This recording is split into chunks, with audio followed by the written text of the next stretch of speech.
Suparti dengan NIM 28921 50058 dari Prodi Manajemen Universitas Trisakti. Pada video ini saya akan menjelaskan tentang motivasi kerja dalam manajemen untuk memenuhi ujian tengah semester mata kuliah pengantar manajemen.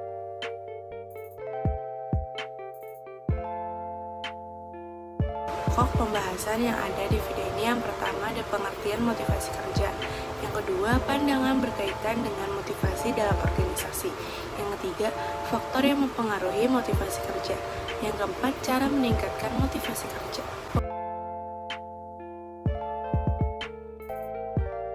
Pengertian motivasi kerja. George R. Terry mendefinisikan motivasi kerja sebagai satu keinginan dalam diri seseorang yang mendorongnya untuk bertindak sesuatu. Sedangkan menurut John R. Scrimshaw, motivasi kerja yang itu mengacu pada pendorong di dalam individu yang berpengaruh atas tingkat, arah, dan giginya upaya seseorang dalam pekerjaannya. Menurut Ellen Ebony Swiss, motivasi kerja adalah kekuatan yang menyebabkan individu yang bertindak dengan cara tertentu. Orang yang punya motivasi tinggi akan lebih giat bekerja, sementara yang rendah sebaliknya. Dari beberapa pendapat para ahli di atas dapat disimpulkan bahwa motivasi kerja adalah suatu dorongan dalam diri seseorang yang berpengaruh pada tindakan-tindakan untuk mencapai suatu tujuan tertentu.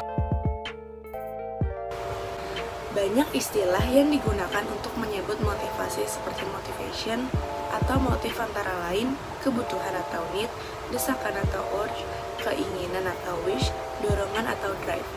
Dalam hal ini akan digunakan istilah motivasi yang diartikan sebagai keadaan dalam pribadi seseorang dalam mendorong keinginan individu dalam melakukan kegiatan tertentu guna mencapai tujuan. Motivasi yang ada pada seseorang merupakan kekuatan pendorong yang akan mewujudkan suatu perilaku guna mencapai tujuan kepuasan dirinya. Motivasi merupakan masalah kompleks dalam organisasi, sehingga banyak ahli telah mencoba mengembangkan berbagai teori dan konsep.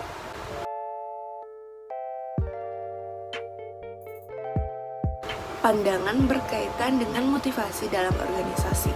Yang pertama, model tradisional. Pandangan ini menganggap bahwa pada dasarnya para pekerja malas dan dapat dimotivasi dengan uang. Maka dari itu digunakan sistem pengupahan intensif untuk memotivasi para pekerja. Lebih banyak produksi, lebih banyak menerima penghasilan. Yang kedua, model hubungan manusiawi.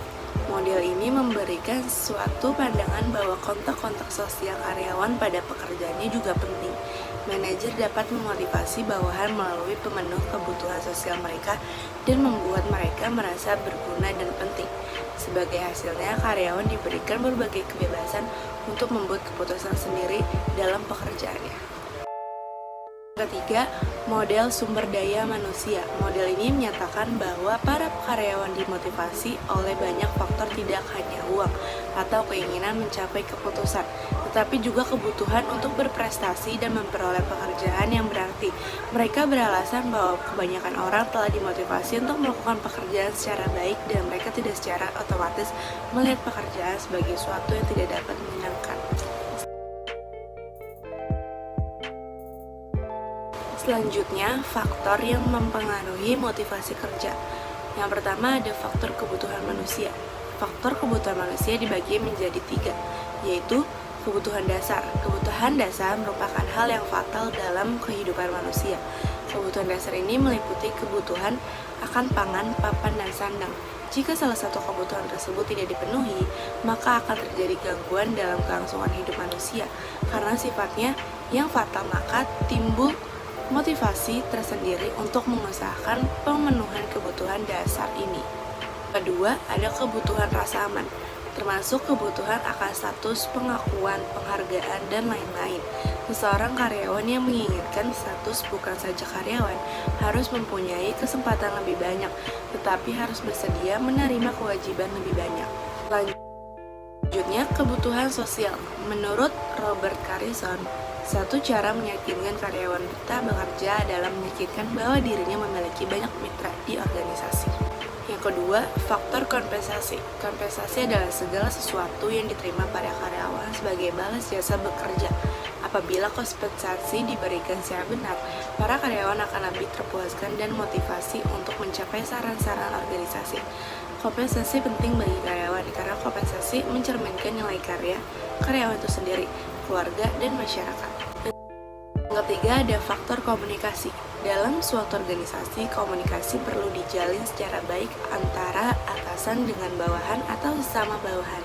Karena dengan komunikasi yang lancar, maka arus komunikasi akan berjalan lancar pula, serta tidak terjadi adanya miskomunikasi yang akan mengakibatkan kesimpang-siuran dalam melaksanakan pekerjaan dalam organisasi. Dan komunikasi yang lancar, kebijakan organisasi akan dapat lebih mudah dimengerti. Yang keempat, ada faktor kepemimpinan. Menurut Arep dalam manajemen personalia, kepemimpinan adalah kemampuan seseorang untuk menguasai atau mempengaruhi orang lain atau masyarakat yang berbeda-beda menuju pencapaian tertentu.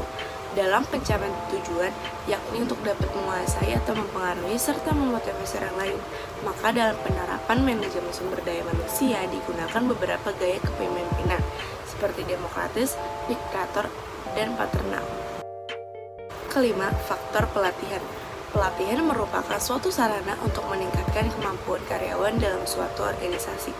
Untuk lebih meningkatkan kualitas sumber daya manusia, setiap organisasi perlu melaksanakan pendidikan dan pelatihan bagi karyawannya, baik yang diselenggarakan dalam maupun di luar organisasi. Yang keenam, faktor prestasi. Penilaian prestasi kerja karyawan bagi organisasi merupakan sarana untuk mengembangkan sumber daya manusia. Sedangkan bagi karyawan, penilaian prestasi dapat memacu semangat kerja guna peningkatan kinerja selanjutnya. Karena dengan penilaian prestasi ini akan merasa bahwa hasil kerja mereka diakui oleh pihak organisasi dan kemudian menimbulkan harapan untuk memperoleh kompensasi dari organisasi. Hal ini merupakan sumber motivasi kerja yang sangat mempengaruhi kinerja karyawan. Selanjutnya, cara meningkatkan motivasi kerja. Ada beberapa cara kerja dalam meningkatkan motivasi kerja, antaranya sebagai berikut. Yang pertama, motivasi karyawan dengan membangun kepuasan.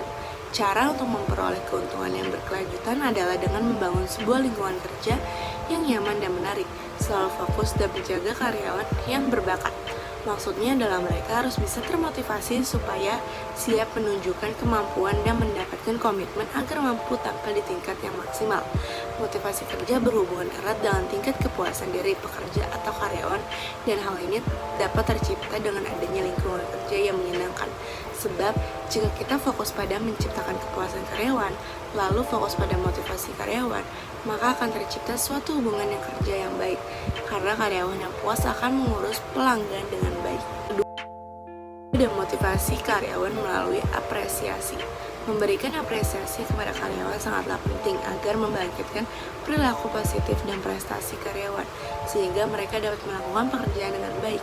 Manajer yang cerdas dapat meningkatkan motivasi kerja karyawan dan dengan memberikan perhatian secara personal, seperti memberikan tepukan di punggung, catatan tulisan tangan, atau komentar singkat di aula, dan menunjukkan atau memberikan penghargaan. Usahakan agar mengatakannya dengan lebih spesifik. Dengan menjadi spesifik, karyawan menyadari tingkat mereka benar-benar diawasi, dan motivasi tingkat tinggi karyawan akan didapat melalui hasil yang alami. Selanjutnya, motivasi karyawan melalui pengakuan. Sebagai orang mampu melakukan apapun hanya untuk mendapatkan pengakuan, mereka juga dengan senang hati akan melakukan hal tersebut tanpa imbalan atau bayaran. Hal ini bisa menjadi senjata rahasia seorang manajer untuk memotivasi kerja karyawannya. Pengakuan merupakan hadiah emosional untuk pekerja mereka, seperti mengakui keunggulan karyawan di tempat kerja, memberikan penghargaan atas keberhasilan pencapaian target penjual, atau bahkan penghargaan untuk kehadiran dan kedisiplinannya. Hal ini dapat dikatakan sangat efektif dalam upaya memotivasikan karyawan. Lalu, motivasi karyawan melalui inspirasi. Inspirasi terlahir dari kepemimpinan. Motivasi kerja karyawan melalui inspirasi ini meliputi misi perusahaan serta maksud dan tujuannya. Dengan memiliki misi yang jelas, orang yang bergabung dalam sebuah perusahaan atau organisasi akan tahu kemana akan perginya, sehingga dengan misi tersebut akan membuat para karyawan menjadi bersemangat dan bergairah dalam bekerja. Pastikan setiap orang dalam organisasi perusahaan dapat memahami dan mengkomunikasikan misi, dan ini dilakukan dengan proses pemenuhan misi perusahaan atau organisasi, sehingga hubungan antara misi, dan nilai-nilai individu serta tujuan dari karyawan tercipta dengan baik. Lalu yang terakhir ada motivasi karyawan melalui kompensasi. Sebagian besar orang akan termotivasi oleh uang. Karena itu, motivasi karyawan melalui kompensasi bisa dalam bentuk kenaikan gaji, pemberian bonus kinerja, komisi, bagi hasil, dan pembagian hadiah lain seperti mobil, motor, liburan, atau barang-barang lainnya yang dapat digunakan sebagai hadiah. Apapun metode yang dipilih, harus memiliki sistem yang baik di tempat orang atau manajer yang membangun motivasi kerja karyawan. Namun tidak semua orang dapat termotivasi oleh faktor yang sama, atau harus ada kombinasi faktor. Baik, segitu dulu video yang bisa saya jelaskan. Mohon maaf apabila ada kekurangan. Semoga video ini dapat bermanfaat bagi kita semua. Wassalamualaikum warahmatullahi wabarakatuh.